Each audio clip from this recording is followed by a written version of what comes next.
Diego Bandido. Ang kwento. Mula sa mahiwagang burnay. Mula sa mahiwagang burnay.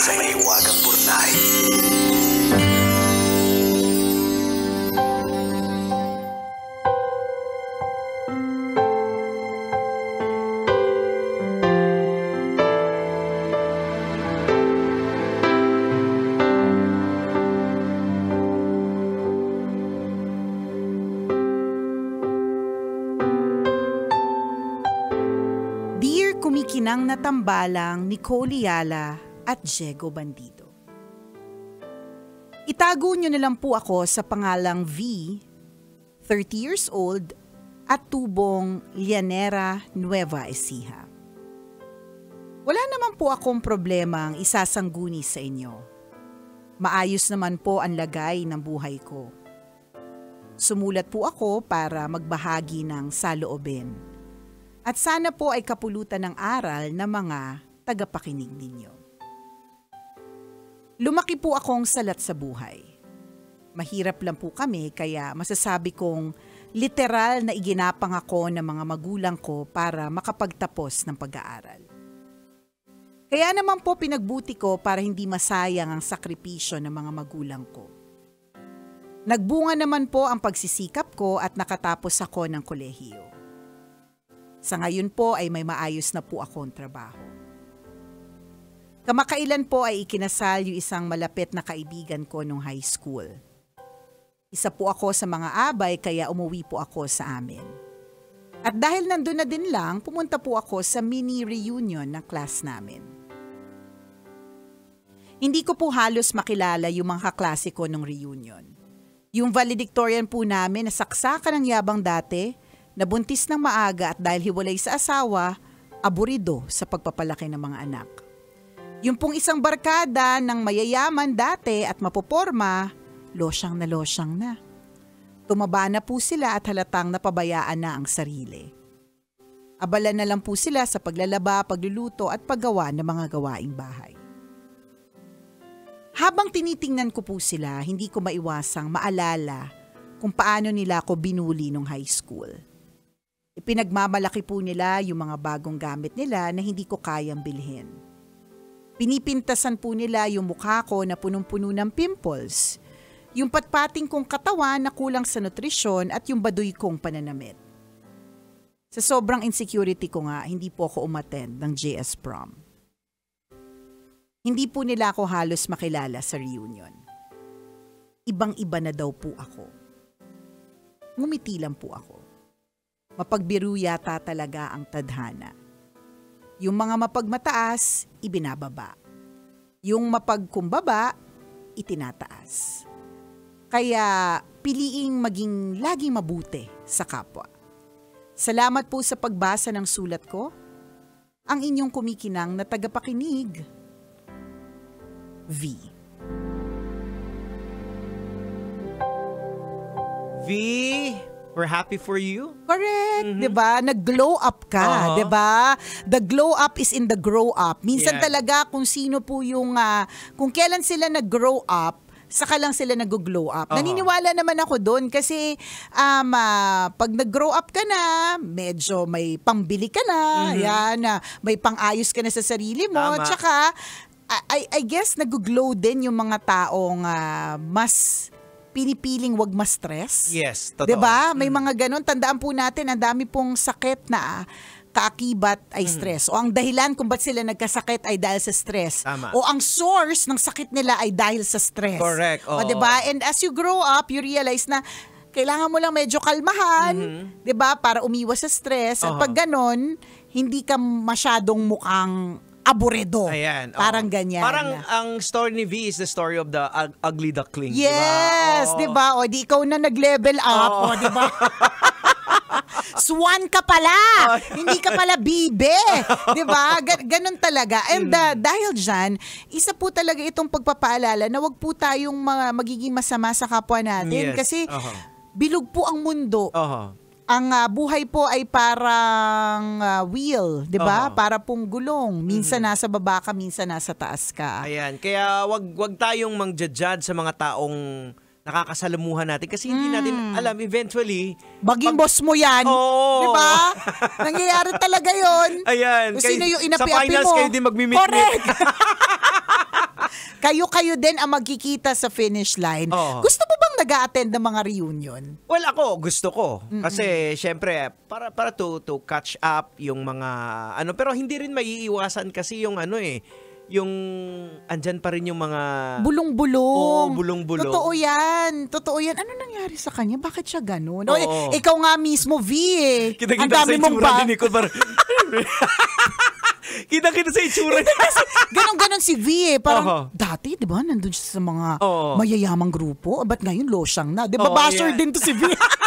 Well, I hope, B, ako personally, I hope na sana hindi ka nagkaroon ng proud heart. Oo, na Oo. parang mayabang na Oo. puso. So, sa kwento mo naman, parang kinwento mo lang. Correct. I hope na hindi ito ka nag-overboard na. Correct. Kasi, Ayan mirisi. kasi, correct. Ayan, oo. Dati kasi bully. Ayan, Yan. oo. Tingnan nyo nangyari sa inyo. Nabuntis Oo. ng maaga. Hindi Ayan, pa nanindigan. oo. Di ba? Hopefully, hindi ganun Dapat yung tono. hindi. Oo. Mukhang hindi naman yung tono niya. ayan. Pero splinok niya lang din talaga sa atin. Oo. Dati maganda yan.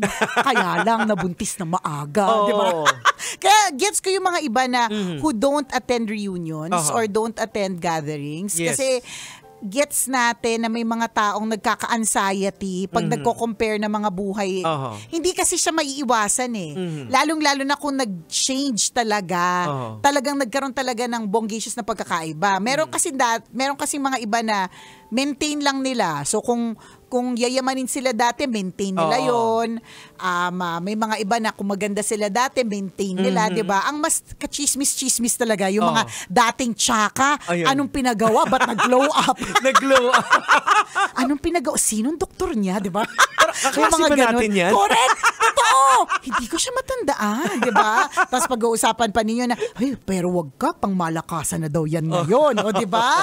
Totoo eh. Kaya hindi lahat nag-a-attend kasi hindi mo maiiwasan yun eh, 'di ba? Bobo lang yan dati, doktor na yan ngayon, 'di ba? Hindi talaga.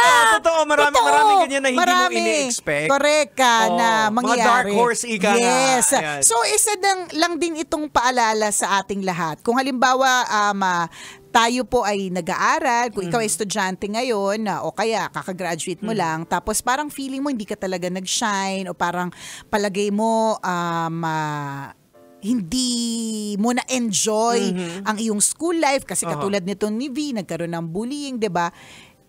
Ito po nga, pag-aaral po ay isang chapter ng buhay Yes. natin, 'di ba? So ibig sabihin, on to the next chapter which is pagtatrabaho, paghahanap ng ibang pagkakaabalahan, 'di ba? So iba rin naman ang kwento noon. Huwag mong Ayan. isipin na kung ano nangyari sa akin, yun ako.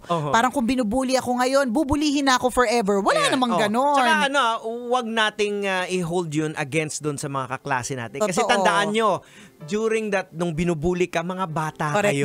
Bata din sila. Oo, bata Totoo. kayo. Bata Ayan. din sila. Hindi din nila alam masyado kung ano Oo. yung ginagawa nila or hindi lang Or baka hindi rin sila hindi din develop ang brain, Jex, eh. hindi rin sila na-guide ng maayos na mga magulang. O Correct. baka usually kasi daw ang bully, nabubuli yan sa bahay eh. Kaya pagdating sa school, Ganun doon sila naglalabas. oo. Yun yung mga sinasaktan din ng mga magulang. Kaya pala sabi nila, hurt people.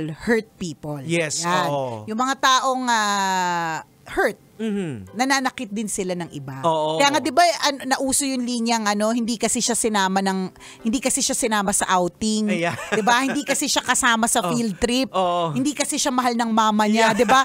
Nakakatawa siyang pakinggan 'di ba? Yes. Kaya siya Oo. ganyan, hindi siya mahal ng mama niya, 'di ba? Oo. Nakakatawa siyang pakinggan, ginagamit natin yung statement na yun. Di kasi yan nakasama ng field trip, di ba?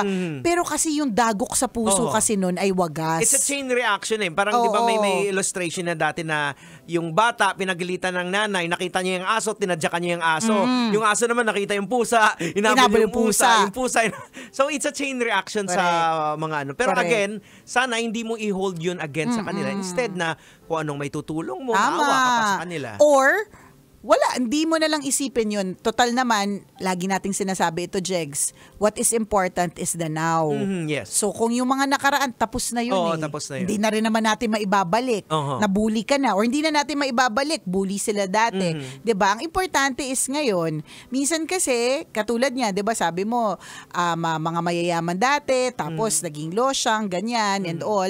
It's also a humbling experience for them. Yeah. 'Di ba? So, sa halip na pagtawanan at lalong i-down, 'di ba? Tama si Jegs kanina, anong sabi niya, baka kailangan nila ng tulong. Pero kalmahan mo lang, baka naman ikaw na yung mayabang, hindi naman nila kailangan ng tulong. O ikaw, ano gusto mo? Ikaw. Wala kang trabaho? Correct. Parang losyang ka na. Kailangan mo ng tulong, 'di ba? Halika dito. Ako sasagot ko na yung parlor mo. Huwag naman din ganun kasi baka mamaya yung ang yabang din. Sabi ni Jegs kanina, 'di ba? Huwag ka naman magkaroon ng proud heart. 'Di ba? So, kalmahan mo lang if you think that they need help. Di reach out ka sa kanila. Ganun lang talaga. And it's a reminder for everyone na anuman ang sitwasyon mo ngayon, it will change. Kaya kung malungkot ka, matindi yung pinagdadaanan mong problema, huwag kang mag-alala, magbabago yan. At ganun din kapag ka masaya ka. Enjoyin mo yan ng bonggang-bongga kasi hindi rin forever yan. Ayan. Ako, ang ginagawa ko pag nag-reunion kami, hinahanap ko yung mga kaibigan ko na bakit ayaw umattend? So yun, ini-encourage ko na... ang bibo-bibo talaga dito. na umattend. Tsaka meron kami doon na parang wala nang ngipin. Sabi ko, halika dito. Siyempre, pabibo. Wala nang ngipin to, anong gagawin natin? Sino gusto mag-sponsor? Ayan, di ba? Ay, tumaas ang kamay. Sige, sagot ko na pustiso niya. Ang ending na paganda, actually yun naman din ang maganda pag reunion yung network. Kung halimbawa, sa sarili mong buhay, habang hindi pa nagre-reunion, hindi ka nakakuha ng pwedeng tumulong sa'yo sa pustiso, di ba? Pagdating ng reunion, meron dyan na dentista na, meron dyan na nagme-medical mission, di ba? So, pwede rin naman. Yun dapat ang maging purpose ng reunion, hindi yung mag-flex. Kumbaga, tulungan kung sino ang nangangailangan ng tulong. Tama. Kasi hindi lahat tayo sinuwerte.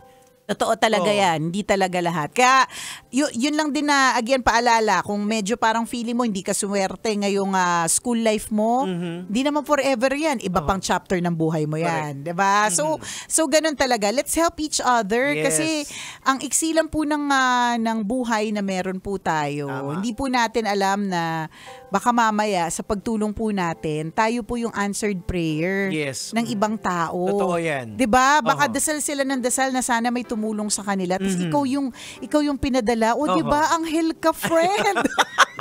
Hindi halata sa itsura, pero you're an angel to them. Ayan. Ang hindi lang isa magandang epekto ng reunion is yung mga dating nakaraan muling nagkakaroon. Muling nagkakaroon. Lalo yung mga XX. Ayan. Biglang nawawala. Asan na sila? Andito pa yung kanina eh. Oo, correct. Kasi nagkairapan na. Yan. Diba? May mga ganyan talaga nangyari sa reunion. May mga good and bad. Kung libre naman yung pagkain, ako go ako dyan. Basta libre yung pagkain. Pwede pala mag-sharon, di ba? Why not? So, I guess, dun sa lahat ng mga kabisya natin na ganyan na eksena, atin ng reunion, nag-uurong sulong, baka kasi iabangan lang, di ba? Pwede mong baguhin yung POV. Yes. Ang isipin mo, ano kaya yung pwede kong maitulong sa batchmates ko? Or ano kaya ang pwede nilang maitulong sa akin? Di ba? Maging humble din tayo eh. Ganun din dapat. Di ba? Hindi ako nahihiyang humingi ng help. Dapat lang. Oo. Meron kasing iba na parang, hindi, kaya ko to, ayokong humingi ng, ay, ako hindi, Jegs. Pag kailangan ko ng help, papahelp ako. Totoo. Ikaw, kaya kung minsan tayo lang din nagpapakomplikado sa buhay natin. Totoo, correct, totoo. Ginagawa mong komplikado, pwede ka naman tulungan yan. O kaya pinasok mo yan. Dati hindi mo pinasok, di ba? Dahil nga sa ego and pride natin Kaya tayo minsan nahihirapan na pwede ka namang tulungan pero dahil nga feeling mo mataas ka or ayokong tulungan ako. Baka sabihin nila mahina akong nilalang. Yan. O ang ending, sa halip na nakabuti yung pagkakaroon mo ng ego and pride, mas napasama pa. Kasi wala ayaw ka ng tulungan. Kasi nagmamataas ka pa. Ayan. Sana yung sa mga magkakaroon ng reunion, yung purpose ng reunion is para tulungan, suportahan kung sino nangangailangan ng tulong. Correct. Hindi para magyabang, mag-flex. Yan, 'di ba? Kung ipamukha. Yan, diba? Correct. Maraming ganyan eh. May ipamumukha pa talaga na ikaw yung nag-succeed tas sila hindi. Huwag ganun. Kung magyayabang ka rin lang naman at magfe-flex, usually pag reunion, 'di ba, merong for a cause yan. Para doon na lang doon sa diba, isang lechon na baboy. Correct. Totoo. Ganon. Para mag-benefit lahat. Tama. Ganyan. Oras natin! 1:39. Ako pong kumikinang na ulo, Diego Bandido. At akong kumikinang ina mo, Nicole Liala. Kailangan pa bang i-memorize yan? Basic!